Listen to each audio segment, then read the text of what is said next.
எங்க அப்பாவுக்கு டயபெட்டிஸ் இருக்குன்னு டாக்டர் எக்ஸசைஸ் பண்ண சொல்லுங்க. ஏன்? டயபெட்டிஸ் என்னன்ற டீட்டெயிலாக எக்ஸ்பிளைன் பண்றேன். அதுக்கு முன்னாடி என்ன ஃபாலோ பண்ணிட்டு இந்த வீடியோ யாருக்கு யூஸ்ஃபுல்லா இருக்குமோ அவங்களுக்கு இந்த வீடியோ ஷேர் பண்ணுங்க.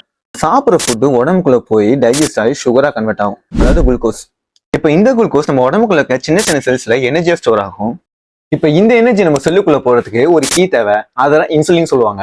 இன்னும் புரியுற மாதிரி சொல்லணும்னா, இப்போ எனர்ஜியை டெலிவரி பாயா வச்சுப்போம், இன்சுலினை கீ கீப்பரா வச்சுப்போம், டோரை நம்ம பாடிக்குள்ள செல்ல வச்சுக்கலாம். இப்போ நான் ஒரு டெலிவரி பாய், கீ கீப்பர் இல்லாம என்ன ஒரு டெலிவரியை டோருக்கு தாண்டி என்னால் எடுத்துட்டு போய் வைக்க முடியுமா? முடியாது. அதே மாதிரி நம்ம உடம்புக்குள்ள எனர்ஜியும் இன்சுலின் இல்லாம நம்மளோட செல்லுக்குள்ள எடுத்து சேர்க்க முடியாது. இப்போ டயபெட்டிஸ்ல டைப் 1 டைப் 2 2 இருக்கு. டைப் 1 பொறுத்த வரைக்கும் இன்சுலின் நம்ம பாடி ஜென்ரேட் பண்ணாது, அது டைப் 1. அதை ரெக்கவர் பண்றது கொஞ்சம் கஷ்டம் தான். கீ கீப்பர் இல்லைன்னா டோருக்குள்ள டெலிவரி போய் எப்படி சேரும்? டைப் 1 பொறுத்த வரைக்கும் இன்சுலின் நம்ம பாடி ஜென்ரேட் பண்ண நிறுத்திடும். இதனால என்ன ஆகும்? சுகர்லாம் நம்ம பிளட்ல ஸ்டோர் ஆகி பிளட் சுகர் லெவல் ஹை ஆயிடும்.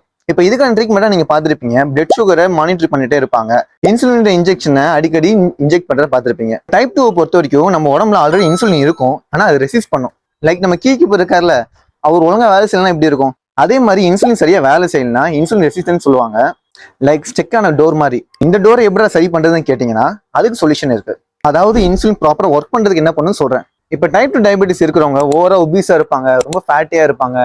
ஏன் சில பேருக்கு இன்னும் உங்களுக்கு டயபெட்டிஸ் வந்துன்னே தெரிஞ்சிருக்காது, செக் பண்ணாதான் தெரியும்.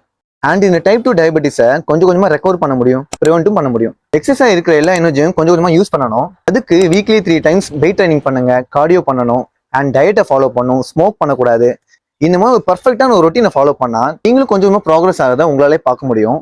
அண்ட் இது ஒரு நாள் 2 நாள் நடக்க போறதில்ல, கிட்டத்தட்ட ஒரு மினிமம் 6 மாசமா இது எடுத்துக்கும். இப்போ இந்த 6 மாசமும் என்ன டயட் எடுக்கணும், என்ன ஒர்க் அவுட் பண்ணணும், என்ன ரொட்டீன் எதுவுமே தெரியல அப்படின்னா கவலையே படாதீங்க, நாங்க இருக்கோம். உங்க டே டு டே ஃபுட் ரொட்டீனை எப்படி கொஞ்சம் கொஞ்சமா அட்ஜஸ்ட் பண்ணி ஒரு ப்ராப்பரான ஹெல்த்தி வேல வெயிட் லாஸ் பண்றதுக்கு நாங்க ஹெல்ப் பண்றோம். வெயிட் லாஸ்ன்னு சொல்றத ஃபேட் லாஸ்ன்னு கூட சொல்லலாம். நீங்க என்னென்ன பண்ண போறோம்னா, உங்களோட டயட் பிளானை சேஞ்ச் பண்ணி உங்களோட பாடி வெயிட்டை வச்சு ஸ்டார்டிங்ல எப்படி ட்ரைனிங் பண்ணலாம், எப்போ கார்டியோ பண்ணலாம், என்னென்ன பண்ணான்றது A to Z உங்களுக்கு சொல்ல போறோம். அதுக்கு நீங்க உங்க குரூப் கிளாஸ்ல இல்ல பர்சனல் ட்ரைனிங்ல நீங்க சேரணும். அப்படி உங்களுக்கு இன்ட்ரெஸ்ட் இருந்துச்சுன்னா ஸ்கிரீன்ல தெரிய நம்பரை கான்டாக்ட் பண்ணுங்க.